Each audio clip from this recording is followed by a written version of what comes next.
The Bible contains our instructions. We should know what those instructions say and apply their directives immediately to our lives.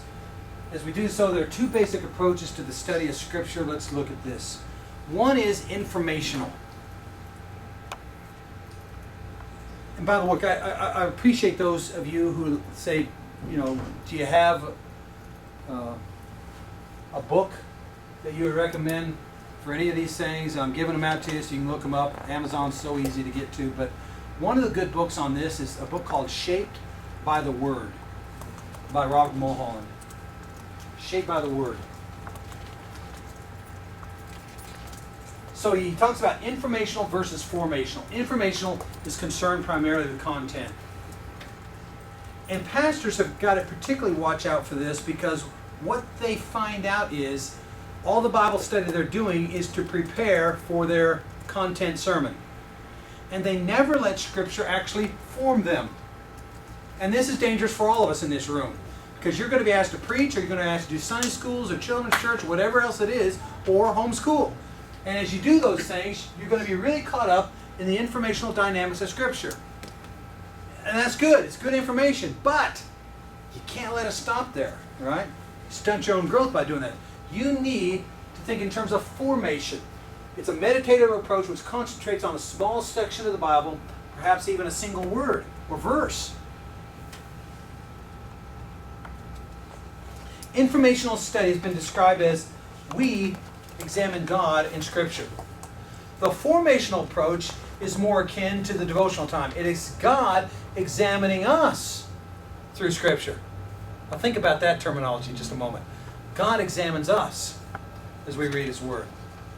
It focuses on savoring portions. It might be an incident or a parable, maybe a single verse or even a word. But we intentionally limit our scope in order to move beyond glib explanations. Take time to mull over the words of the passage. Yes, what is God saying to me through this portion of Scripture? How should it impact my life? Let me just say, he provides a great example of this as he's reading through one day in Exodus. Robert Mulholland was a professor of mine. And he's reading through Exodus one day, and he began going over the narrative of Pharaoh. And he got done, he says, well, I don't have any idea what this means. I mean, I know what it means. I know the information. But what could you speak to me through Pharaoh? And he all of a sudden got it. He said, it came to me. It's changed my life. He said, Robert, Bob, you are Pharaoh. He said, whoa. What's that mean? I am Pharaoh. He said, you are Pharaoh. He said, Pharaoh took my gifts to the world and enslaved them. And Bob, that's exactly what you're doing. I've given you gifts for the world, and you're using them for yourself. Give it away. Freedom. Liberty. Well, that's a different way of looking at Pharaoh, isn't it now? You are Pharaoh. Well, you can imagine how the Bible starts opening up when you start asking those kinds of questions. Talk to me through this. What might Pharaoh mean? And the way I do it is simply this, what I call the repertorial questions. When I go to meditate, using a single word or a single story or a single chapter or a single sentence and asking who, what, when, where, why, how. They say every good reporter ought to answer all those questions in about the first paragraph of the story. But you got to ask who, what. And so let's just take Pharaoh. Who? Let's just say we're asking, who is Pharaoh? Well, yeah, but who is Pharaoh today? And that's when you start saying, well, me? You start asking, what of Pharaoh? What is Pharaoh today? What kind of impact could Pharaoh have today? What impact are the pharaohs today having on your life, Matt? Whatever it is. Who, what, when, where. And I find out those words, my mind just explodes. I've done it with one word. I did the other day with the word blessed. Blessed. Who, what, when, where, why, how, of the word blessed. And my mind just went crazy thinking. So, you talk about Richard Foster's meditation thing? Yeah, just, and then you begin asking, now what does it mean for how I live my life today? What do I actually need to do in obedience to what He's revealed to me? That's the kind of formational stuff we're talking about. Frankly, even with the information, that's the kind of formational stuff you ought to be thinking about as you preach. What should this mean for my people? Not just this, isn't this a great story? But no, what should it mean for us as we're reading through this and suggesting it to one another? So, we're down to the end.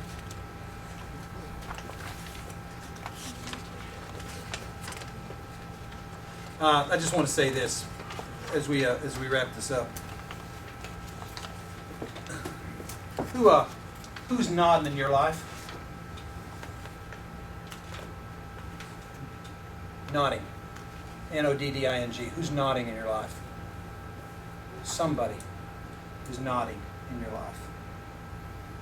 I studied a text when I was going to school at the University of Kansas for my PhD. It was written by a guy that's half humorist, a guy named Guy Lefrancois. And Guy Lefrancois wrote this thing, and it was the most hilarious thing. I got it written there, so don't worry about writing it down. But he said, we were talking about behaviorism and B.F. Skinner and how you could actually, by rewarding someone, pretty much make them do what you want to do. And by the way, this is something that is all across the board, the way we do government and politics and everything else. You want someone to do more something, you reward them somehow. Make them pay less taxes, give them more stuff, whatever. We do with everything we do. That's how you do with your kids, right? Punish or reward. Well, B.F. Skinner said reward works a whole lot better than punishment. So, these guys were listening to this guy lecture on this. They said, we wonder if we could actually prove it with him. So they started doing this. And you all don't know this, but already in this room, there's certain people I like to look at and lecture to. Because you're better than other people in this room. See? Because he laughs. You know, I like you, man. Chris, you're a wonderful guy. I'm paranoid. But some of you, I mean, you're humorless. I mean, you're just looking at me like... I'm not saying you're better than him. He's probably twice the guy you are, but you laugh. And I like laughter, right? Head nodder. You're a terrible head nodder. Really bad. I had to look at you the other day, or just a few moments ago, and basically challenge you to say yes. And I wasn't going to... you remember, don't you? I looked at you, and I wasn't going to move my eyes until you said yes to me. And I got it. Right? I mean, some of you're really good. Good job. Good, Heidi. I like you. There's somebody I like to look at because you smile, or you nod your head, or you do like this, or you take notes. A few moments ago, everybody in here was taking notes. I thought, man, what did I just say? hope that was being recorded. Head nodders, that's what we're talking about. So these guys said, I wonder if we get this professor to go to this side of the room. Right here's the lectern. But go 10 yards this way and actually talk. Do most of this lecture from over here. So they decided, when he moves over to that side of the room, we're going to start taking notes, look up at him, smile. Yeah. Oh, yeah. Oh, I love this stuff. I want a PhD in psychology, you know. So every time he moved over here, sure enough, they got him to do his whole next lecture from this side of the room. Every time he moved back, they wouldn't take notes. They looked bored. They started looking at each other like they wanted out of here. Every time he went over, oh. So they decided, okay, let's extinguish that behavior now and have him now do everything from this side of the room. Didn't take him about 2 class periods. He's doing his whole lecture over here. Then they thought, can we get the guy running back and forth? Not literally running, but sure enough, he was going back like this pretty soon, giving his lecture just like this.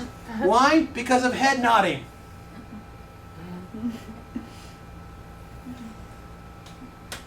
So who's nodding in your life?